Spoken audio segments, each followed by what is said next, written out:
And we're still monitoring developments in South Africa, where the health minister has announced the discovery of a new coronavirus variant.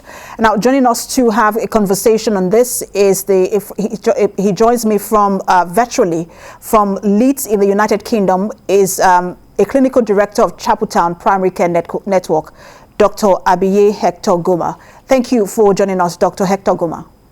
Hi, good afternoon. So this is taking everyone by surprise, because a lot of people felt like we were at the end of this pandemic because of the number of cases that we have been recording has been dropping. But this is new. What more do we know about this new variant? Well, as we had discussed previously, it is expected that viruses can mutate. And mutation on its own can actually be for good. Sometimes viruses mutate and they are less of a problem.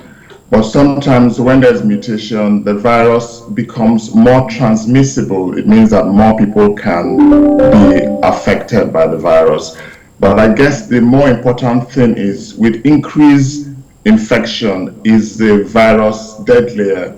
Is it likely to cause more disease? Will more people get to be admitted in hospital? Will more people die from the virus? And that's the critical thing. As we all know, the Delta variant came and it caused so much problem, and it's still there all over the world. So it's still early days, but because of the number of changes that have been seen in the virus, there is a possibility that we are going to have another level of concern, just as we've had for Delta variant. And we're waiting for a briefing from the World Health Organization as to whether this is a variant of interest or a variant of concern. But from where you stand, do you think, when you follow the history of the mutation of this virus from alpha, beta, and delta, do you think that this is a cause for concern or a cause for alarm?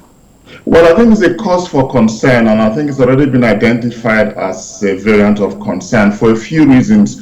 One is that the level of change that has been seen with this variant is actually a quantum leap from what we saw. I think they've already identified about 50 mutations in the virus. And then in terms of the spike protein, which is the area of interest for the body's defense mechanism for the vaccines, there have been about 30 changes in the spike protein itself. And then the actual receptors where the virus binds to the body, there are about 10 different mutations. When you compare it with the Delta variant, which has two mutations. So it's actually a quantum leap in the number of changes in this virus. And as the virus continues to mutate, we're not sure the level of protection that the vaccine guarantees. For those who were already skeptical of the vaccine, they're wondering, should we even take this vaccine now that the virus continues to mutate? And we are not sure if it covers this particular variant. Should this be the reason people take the vaccine, just to be safer? What does this mean for the vaccine program?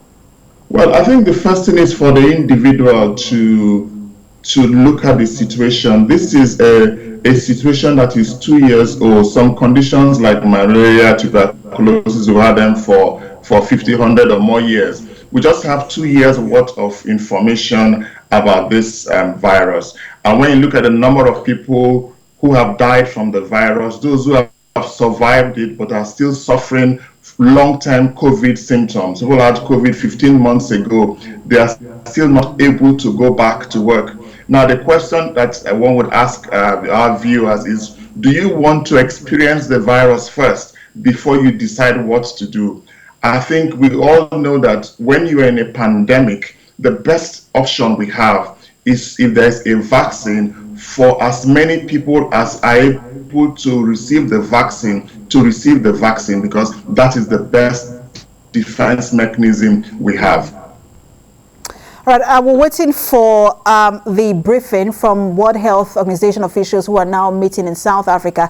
I'm sure when we get that briefing, we'll have more to talk with you about from the statement they will make. Thank you so much, as always. Clinical Director of Chapletown Primary Care Network, Dr. Abiye Hector-Goma. Thank you very much.